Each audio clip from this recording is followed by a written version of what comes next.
Apex hindi ban sa flip top at Lanceta game sa call out ni Apex, so tara.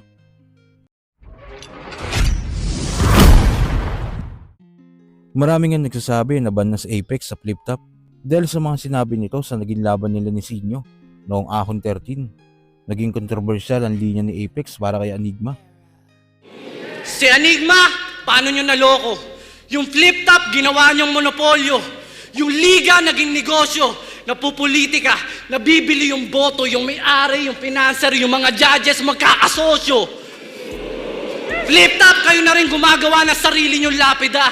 Totoo naman yung mga banat ni Akata, masakit lang yung pagkakasabi niya.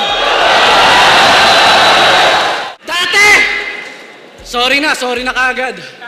Dati, yung flip top, puro lang tunay. Yung hinahanap, puro lang husay. Ngayon, parang iba na yung kulay. Wala nang paki si Arik sa kultura kasi meron na siyang anak na binubuhay. Kung sino pa yung mga pumupusta, sila rin yung mga huradong humuhusga. Kaya yung mga magagaling dito sa flip top, nauubos na. Sa pagtatapos nga ng laban nila, makikita din ang reaksyon ng Enigma na nasaktan talaga ito sa mga sinabi ni Apex. At kahit anong sabihin niyo, Apex, hindi dahil sa flip top, hindi natin mapapanood yung mga ganitong klaseng laban. Kaya bahala kayo dyan. Matapos ang laban niya kay Sinyo, hindi na muling bumatel pa sa Apex sa flip top. Kaya mas lumakas ang issue na totoong tanggal na talaga sa Apex sa flip top. Sa break it down nga ni Looney, dito ay tinanong niya sa Apex kung ba na talaga daw ba siya sa flip top. Ayon nga sa kanya, hindi pa sila nakakapag-usap ni Enigma about sa pagbabalik niya sa battle rap dahil wala pa daw tamang pagkakataon para pag-usapan ng ganung bagay. Sabi ban ka daw sa flip top. Anong masasabi mo dun sa mga ano na yun? Yung huling usap namin ni Arik parang parang birthday mo pa. Sa ngayon parang hindi pa ako makakuha ng battle sa flip top. At Pero nag-reach out ka kay Arik? Nag-reach out. Sinabi mo na, nag-express ka ng interest na gusto mong bumatel. Parang hindi pa kami nakakapag-usap ng parang talagang one-on-one. Madalas lang kami magkita sa event. At tingin ko hindi yun yung tamang lugar para mag-usap ng gano'n, ng battle. Tingin ko parang kung mag-uusap man kami ng gano'n, parang something event, birthday o ano, na walang kinalaman sa trabaho para siguro maluwag yung... At tinanong nga din ni Looney kung gusto pong bumatil ni Apex. At sinabi nga ni Apex, ang dalawa sa gusto niyang posibleng makalaban. Ito nga si Tipsy at Lanceta. Kasama ba sa mga plano mo yan this year? Bumatel sa flip top or sa kung anumang liga? Plano kong bumatel talaga ngayon. Pero hinahanda ko rin yung sarili ko kung hindi man ako bumatel ngayon. Kasi sa ngayon pa lang medyo, sa totoo lang ko is ngayon parang tanggap ko kung hindi na ako makakabattle. Para yung... Bakit naman? Yung mindset ko, kasi para yung mindset ko, Napakalungkot naman ng pagtanggap na yan. hindi na ako maguluhan pa para talagang mag-focus na ako sa Music? tingin kong may bidang talaga ng music na, alam mo yung mapapakinabangan natin hanggang sa tumanda tayo. Parang SSS natin kasi yan, di ba? Yung mga streams, mga views.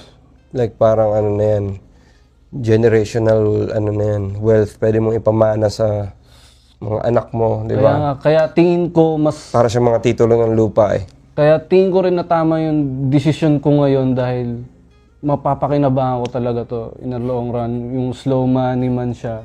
Pero tingin ko pag nag-build up siya ng maganda, mas mapapakinabangan ko siya kaysa sa pera sa battle rap na parang isang biglaan. Sige, kung hindi pera yung usapan, yung competitive side mo, buhay pa ba? Like, Oo naman. ngayon, na gusto mo pa bang bumatel? Oo naman. At tingin ko, feeling ko kasi kaya ako nag-post nung nakaraan, tingin ko si Tipsy din na lang din yung makakapagbigay sa akin talaga ng Oo nga no, parang kinall out mo siya. gutom na... Nakakuha ka ba response sa call out mo sa kanya? Nag-respond ba siya through video or ano? Wala akong nakita na nag-respond siya dun sa call out ko sa Facebook. Hindi natin alam, baka mamaya madami sa battle, pero wala akong nakita na response. Pero siya lang ba yung ano mo? Yung minamatahan mo na makakatapat sunod? Parang Bigyan mo nga ako ng top 3 na tingin mo na yung... Kung halimbawa, syempre si Tipsy D, isa rin yan sa mga ano eh, Oo. mga in-demand na MC. So ang hirap Higit sa lahat, para marami naghahamon, 'di ba? So nasa top 5 siya ng most viewed. Parang isa rin yun sa inspirasyon na pag nakasa yung laban na to, talagang maraming atensyon na mapupukaw. Talagang- nakala ka lang kay Tipsy D, o meron ka pa bang ibang options? Pwede naman akong kung hindi si Tipsy D. Baka Sige nga. para sa pera ulit pag hindi si Team CD. Ewan ko. Siguro kung pagiging competitive, pwedeng si ano, sino ba? Pwede si Lanceta. Yun, no? Ganun. Pwede si Lanceta. Yun talagang bakbakan yun. Lalabas talaga yung rapper DNA mo dun. Pag Lanceta kalaban mo.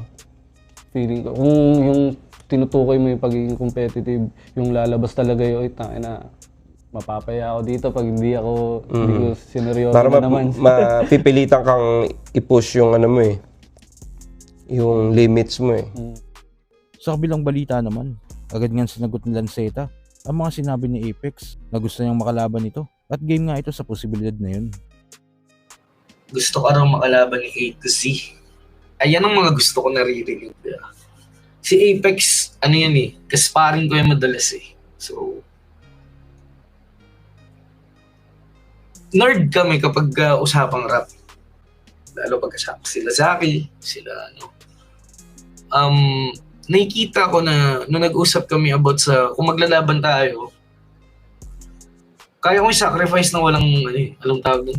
Walang chismis, walang controversy.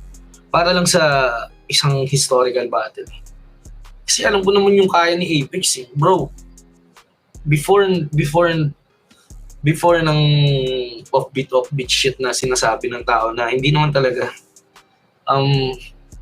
isa sa lagi kong ginagawang example kahit sa mga school, yung extended metaphor ni Apex. Doon siya magaling sa extended metaphor. Na parang sabi ko, ano yan, hindi na napapansin ng tao yun. Pero ako as writer, alam ko kung gaano kahirap gawin yan at para sa'yo, parang pinisik mo lang. Alam mo yun. So kung maglalabang kami ni Apex, why not? Di ba? At hindi naman porket ako ban na tong isa sa ganito. Alam mo yun, parang hindi naman tao rin magdidikta kung tapos ka na o hindi, di ba? Hindi rin liga na kung sino man liga yung makakapagsabi na tapos ka na. Kasi una sa lahat, ang kulang na lang naman sa inyo is platform eh. Di ba? At ang platform nagkakaroon yan, nawawalan. At pwede kang gumawa ng sarili. Yun lang, kung gusto mo. Kasi ano bang point? Ano bang point ng pagre-rebel? Hindi lang naman basta TF. TF lang naman yung sumigaw nung last time. TF lang yung umingay kasi pinaingay ng lahat. Ng pros and cons. And yung pinaka-point dun is, alam mo yun, yung art form nawawala.